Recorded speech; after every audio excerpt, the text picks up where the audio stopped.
Baik, terima kasih Ibu Herlin.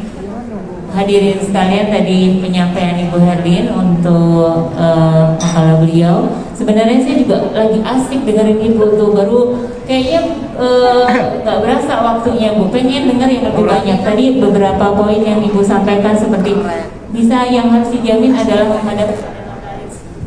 Jadi notaris menghadap ke notaris di tempat terdekat, kemudian yang satunya menghadap itu saya rasa suatu pemikiran baru gitu ya, yang mungkin selama ini tidak kita pikirkan menjadi solusi atas pandemi ini. Terima kasih Ibu.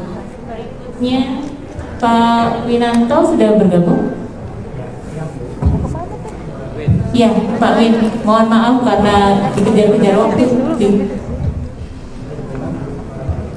Bisa mungkin lebih keras. Suaranya kecil, Bapak.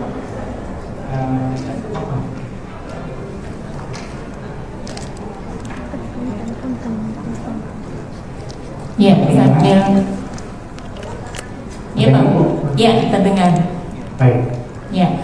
Berikutnya adalah penyampaian dari Pak Dr. Winanto Wiryomartani SHM. Beliau lahir di Purwokerto pada tanggal 3 Agustus 1944, Emeritus Notaris di Jakarta, dosen S2 Notariat UI, Wakil Ketua LPPN, anggota MKT IPAR, tim pakar PPINI, dan anggota tim perubahan kedua UJN.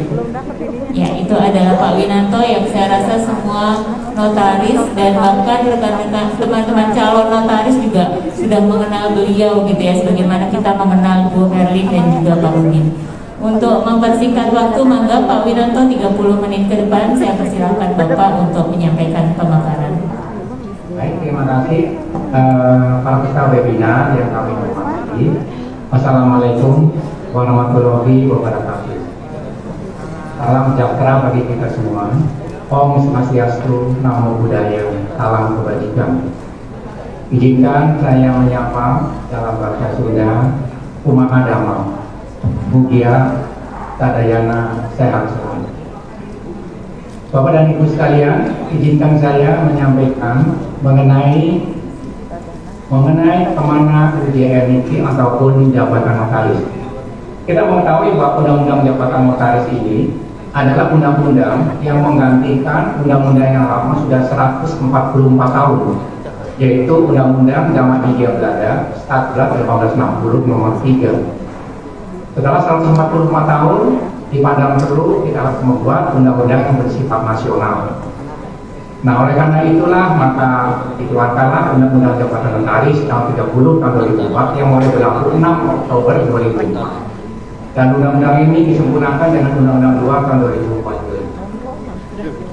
Menurut pendapat ahli filsafat dari Jerman, Gustav Lambert Redberg, undang-undang dibuat itu untuk mempunyai 3 sasaran: kepastian, kemanfaatan, dan keadilan. Nah, undang-undang jabatan notaris itu dibuat untuk memberikan keadilan. Kepada siapa keadilan diberikan? Kepada pengguna jasa, itu masyarakat.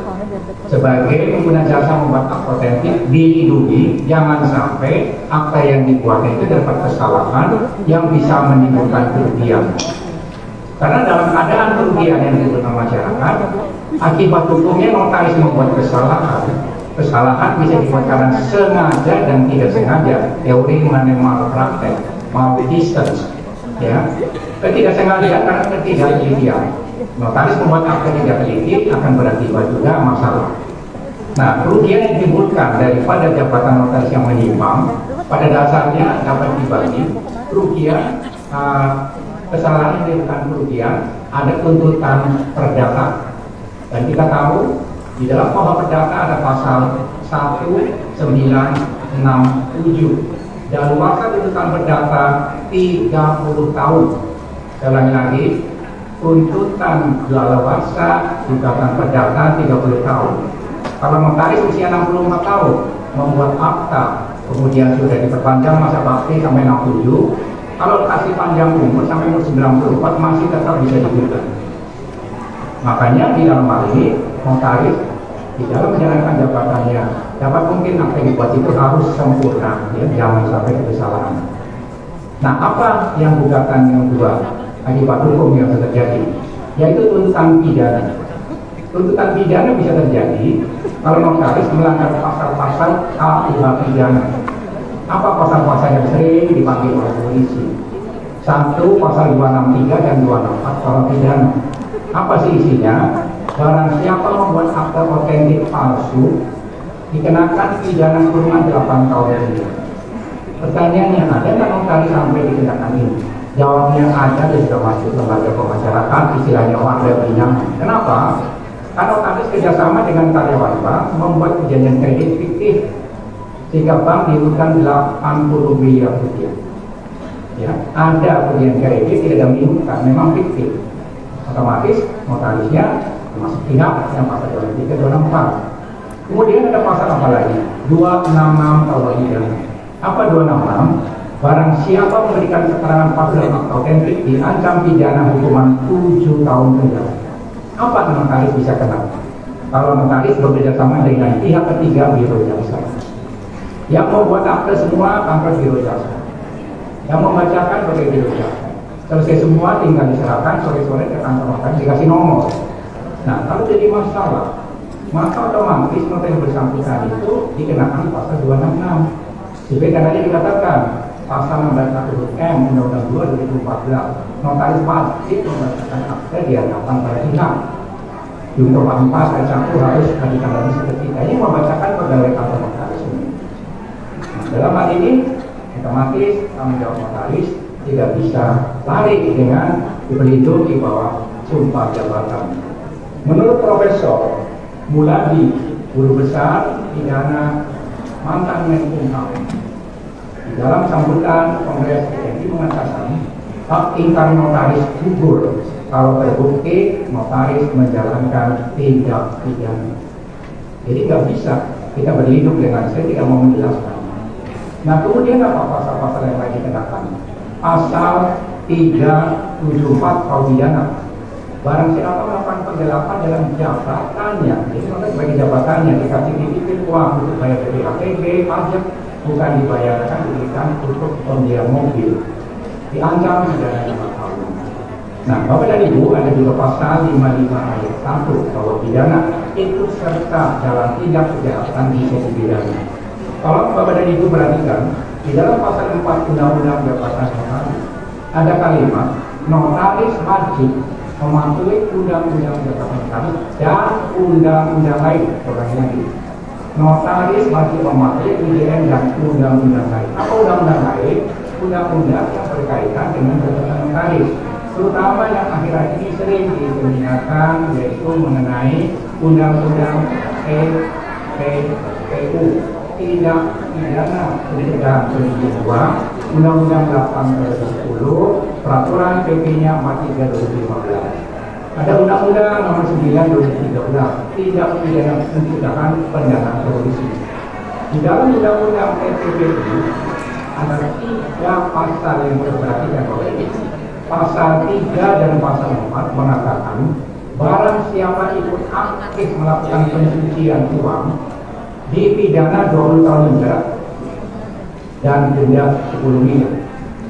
Pasal 5 Undang-Undang Jabatan Notaris, Undang-Undang 8 2010, barang siapa ikut serta mencuci uang dipidana selama 5 tahun. Dan ini sudah terbukti bahwa dari Ibu ada notaris yang dimasukkan lembaga pemasarakatan ikut serta dalam pencucian uang. Demikian juga di dalam undang-undang pencegahan pidana terorisme. Apalagi yang harus diketahui oleh pasal-pasal lain terkait dengan jabatan, yaitu adanya undang-undang perlindungan anak, ya, pidana dengan ancaman 15 tahun jika seorang pelaku berbuat tidak menolak asusila. Jabatan notaris adalah jabatan yang mulia, nobles publik. Buktinya apa jabatan mulia? Pertama, di dalam sampel jabatan menggunakan lambang negara Garuda. Tidak semua sampel jabatan boleh menggunakan Garuda. Yang kedua, kita harus baca pasal 12 UJN. Notaris wajib menjunjung tinggi harkat martabat jabatan notaris. Definisi harkat martabat dalam penjelasan diambil dari falsafah Jawa, molimo 5M yang tidak boleh dilakukan. Yang satu maling, mencuri. Yang kedua mendem, mabuk-mabukan. Ketiga madak menggunakan narkoba. Keempat main judi, itu maksudnya berjudi. Nah yang kelima itu madon, berbuat asusila. Nah artinya apa? Kalau tadi terjadi melakukan perbuatan asusila sekarang dipidana, makanya tidak ada. Kenapa? Maka itu menggauli anak di bawah umur. Kemudian ada undang-undang kesehatan dilarang melakukan jual-beli organ tubuh. Nah, artinya apa? Organ tubuh tidak boleh dijual belikan, ya kan? Nah, ini saya kaitkan dengan saya katakan hati-hati sama di Cimahi. pada saat diminta untuk memamerkan dokumen di bawah tanah atau legalisasi. Jangan hanya beranggapan kan kita wajar mendaftarkan. Harus dibaca isi perjanjian itu apa. Tidak boleh dia pasal 13 kalau berjalan. Hanya perjanjian harus ada 4, antara lain adalah tidak boleh menandai istilah dan ketertiban. Jungto pasal 16 ayat 1A Undang-Undang Jabatan Notaris, notaris menjalankan jabatannya jujur, amanah, seksama dan tidak memihak. Nah, kata seksama itu wajib mempelajari apa isi bunyi daripada perjanjian mau diwarnakan.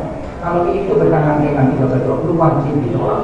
Kapan kita boleh menolak? Pasal 16 ayat 1 huruf E Undang-Undang 2014 mengatakan kita berhak menolak membuat akta kalau ada alasan yang kuat. Nah dalam hal ini apa? Jangan sampai notaris membuat perjanjian antara dua orang, A penyandang dana, ya, B kemudian importir, isinya apa? Penyandang dana kasih uang kepada importir untuk mengimpor senjata api.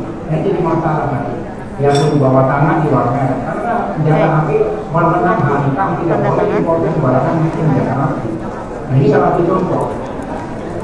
Kemudian dikatakan di dalam pembuatan undang-undang itu memberikan perlindungan. Perlindungan tadi dikatakan bagi masyarakat pembuat hak otentik. Oleh karena itu pemerintah untuk melindungi jangan sampai masyarakat dirugikan, jabatan notaris perlu diawasi. Pengawasan sebelum berarti undang-undang 2024 dilakukan oleh pengadilan negeri. Bagi rekan-rekan notaris yang pernah sudah berpraktek sebelum berarti 2024, setiap tahun kurang-kurangnya 2 kali pengadilan dan pengadilan akan memeriksa repertorium notaris. Repertorium pada dirinya silakan baca pasal 62 penjelasan undang-undang notaris. Antara minuta, daftar merek, daftar protes, war merek, lapor, semuanya ada. Nah, dengan berlakunya Undang-Undang 30 2004, ketentuan mengenai pengawasan oleh peradilan umum dicabut. Kenapa? Fungsi peradilan adalah khusus litigasi, jangan dibebani hakim administratif. Jumlah notaris sekarang 18.360. Bayangin kalau Pak Hakim itu datang ke notaris seperti sidang, dia ganti dulu. Nah, kesimpulan kata lagi kepada itu yang perlu kita ketahui perlindungan notaris juga ada di dalam pasal 66 Undang-Undang 2014. Yang itu sebelum notaris dipanggil oleh penyidik penuntut umum harus dengan izin MKN, masih penguasa notaris, sama ini MKNW. Nah, perlindungan yang kedua ada di mana? Ada di dalam putusan Mahkamah Agung nomor 702 KPIP 73 tanggal 5 September 73. Isinya apa? Saya ulangi lagi. Putusan Mahkamah Agung 702 tak besar garis miring SIP garis miring 73 tanggal 5 September 73. Isinya apa? Akte otentik dimulai pejabat akte otentik antara lain adalah notaris maupun PPT berdasarkan bukti formal dan keterangan para pihak yang dituangkan dalam akte otentik. Jika dari masalah hukumnya pada pihak, semuanya tanggung jawab daripada para pihak sendiri. Nah inilah yang perlu dipahami bagi para penyidik dan penuntut umum, notaris membuat akte berdasarkan bukti formal. Jadi kalau penghadap membawa KTP palsu, kartu keluarga palsu, akte nikah palsu, mungkin yang menghadap orang wanita pakai bulu mata palsu itu bukan tanggung jawab untuk notaris. Ya, kalau ada masalah mereka yang bertanggung jawab. Nah selanjutnya apa? Berdasarkan keterangan para pihak dituangkan dalam akte.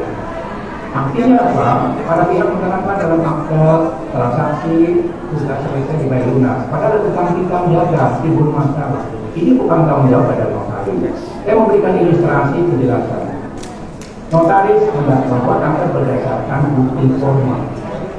Seorang petugas imigrasi yang sudah di bandara-bandara kedatangan tamuan ini masuk ke RRI yang dibawa itu adalah paspor. Tetapi dilihat fotonya, kemudian dilihat dengan sinasi terbuat, ya, akhirnya distempel. Begitu sudah masuk wilayah RRI, baru ketahuan paspor yang dipakai itu palsu. Pertanyaannya, apakah petugas imigrasi bisa dipidana? Dihukum? Jawabnya tidak. Kenapa? Ada pasal 50 KUH pidana. Seorang menjalankan peraturan tidak bisa dipidana. Ayah kandung Teddy Budiman, bandar narkoba ditembak mati di Cilacap, menanyakan pada Pak Polisi, kenapa Pak Polisi anaknya ditembak? Pak Polisi mengatakan, saya menjalankan tugas negara. Kedua, penjelasan berdasarkan keterangan para pihak yang dituangkan dalam akte. Seorang petugas polisi yang dinas di kantor datangkan anggota masyarakat mau melaporkan kehilangan mobil yang diparkir di tempat bioskop, halaman bioskop nomor D551. Nah, kemudian dengan keterangan itu dibawa berita acara diserahkan pada si pemohon. Dengan keterangan tadi, pemohon mendapatkan uang ganti rugi dari maskapai asuransi. Nah, apa yang terjadi? Dia berbohong. Itu mobil sudah dijual. Katanya, maskapai asuransi apakah bisa menuntut pada petugas polisi membuat tidak salah? Jawabnya tidak. Karena polisi membuat akte lintas cara berdasarkan kewenangan dalam undang-undang. Nah, Bapak dan Ibu sekalian, pada dasarnya notaris itu di dalam menjalankan jabatan terikat dengan sumpah jabatan, jujur, amanah, sama dan tidak memihak. Malpraktek yang terjadi di masyarakat, maaf dari notaris dalam menjalankan jabatan itu pada dasarnya dibagi dua, karena godaan materi. Saya ulangi, godaan materi, sehingga dia lupa yang harusnya ditolak tapi dilaksanakan. Bayangin, notaris di Sumatera Barat dipidana gara-gara apa? Melakukan peralihan tanah negara. Tahu sebetulnya tidak boleh, tapi kan diiming-imingi boleh tidak monumen nasional dijual belikan.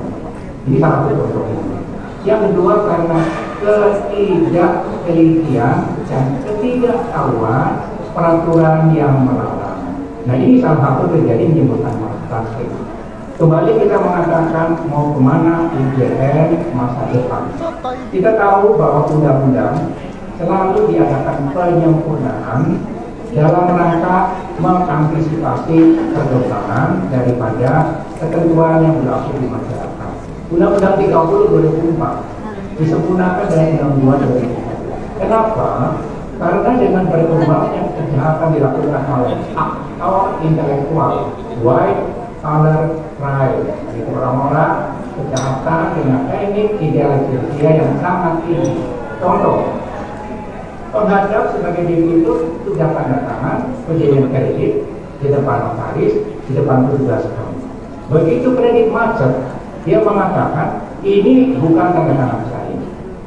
Begitu diperiksa di laporan, apa yang terjadi? Non identik. Kaget-kaget nih, notarisnya kaget, banknya juga kaget. Ternyata si debitur ini adalah seorang aktor intelektual kriminal. Namanya Alexander. Tanda tangannya asli, A-nya besar, R-nya besar. Tangannya jahat, tanda tangannya dinambangi. Maka tidak identik dengan yang aslinya. Oleh karena itulah di dalam Undang-Undang Perpajakan 2014 dikeluarkan satu pasal 16 ayat 1 huruf C kali selain tanda tangan juga membutuhkan sidik jari. Tujuannya apa? Supaya jangan mereka berjali, karena sidik jari tidak bisa jadikan tingkat. Yang baik kembar sidik jarinya pasti berbeda. Nah, berikutnya Bapak dan Ibu, kita tahu undang-undang ini memang di dalam pelaksanaannya dalam peraturan menteri. Contoh, Undang-Undang 2014 mengenai MKM, Majelis Kehormatan Notaris, ini sebetulnya menghidupkan kewenangan MPD yang dipakai oleh MK. Undang-Undang 30 kewenangan MPD adalah mengizinkan menolak permintaan penyidik umum pada notaris kalau dipanggil. Tapi yang satu hal, pada waktu itu uji materi dan dibatalkan. Nah, pertanyaannya kenapa? Kok sampai dibatalkan? Mohon maaf, pada itu pimpinan organisasi di INI itu kembar, ada 2 matahari, jadi nggak ada yang maafin tuh membela di MK. Nah oleh karena itu di dalam Undang-Undang 2014 perlu karena nota tidak jabatan yang terhormat perlu dilindungi, maka dihidupkan, tapi bentuknya tidak sama kalimatnya, melakukan majelis pengawas notaris, pembinaan terhadap notaris. Nah ini saya sampaikan pelaksanaan dari MKM itu dilaksanakan MKMW, majelis pengawas wilayah di tingkat provinsi. Lebih lanjut yaitu dalam Permen HAM nomor 17/2021. Memang di dalam pelaksanaannya tidak seperti yang diharapkan. Kan dalam Permen HAM tadi disebutkan kalau notaris ya sebagai terlapor dipanggil oleh majelis pemeriksa MKMW tidak hadir, langsung dinyatakan diizinkan. Nah, ketidakhadiran notaris terlapor itu bukan tidak mau, karena tidak punya biaya. Contoh, notaris di Papua di kota kecil namanya Nabire, dipanggil ke Jayapura, ini kalau punya duit Pak untuk beli pesawat tiketnya mahal sekali, ya. Jadi karena nggak dapat atau dijemput oleh penyidik. Oleh karena itu ada pemikiran di dalam peraturan Permen HAM tadi disebutkan seharusnya pelaksanaan dilakukan oleh Majelis Kehormatan Notaris Daerah seperti MPD itu. Karena kalau ini begini ya kasihan teman-teman. Nah oleh karena itu Bapak dan Ibu banyak peraturan-peraturan yang disempurnakan. Kita tahu UJN sedang diupayakan penyempurnaan lagi, yaitu penyempurnaan perubahan kedua UJN. Apa sih yang mau disempurnakan? Antara telah dibahas pasal 70 Undang-Undang Jabatan Notaris mengatakan laporan masyarakat yang diterima oleh MPD hanya berwenang membuat berita acara pemeriksaan saja, tidak mempunyai kewenangan yang dijadikan sanksi. Pertanyaannya, kenapa UJN mengatakan demikian? Sejarah terbitnya Undang-Undang 34 pada waktu itu, jumlah notaris belum terlalu banyak. Tidak setiap kota kabupaten ada pengurus daerah. Syaratnya paling sedikit para 20 notaris bergabung di daerah, sehingga banyak bergabung ke majelis pengawas wilayah. Itulah asal mulanya kenapa MPD dalam hal ini hanya buat berita acara. Kewenangan menjatuhkan sanksi ada di tangan MPD di tingkat provinsi, terbatas juga dengan 2 hal. Pasal 73 ayat 2 UJN, yaitu pemberian sanksi teguran lisan dan tertulis. Selebihnya sanksi pemberhentian sementara 3 bulan, 6 bulan pemecatan, kewenangan menteri melalui majelis pengawas pusat.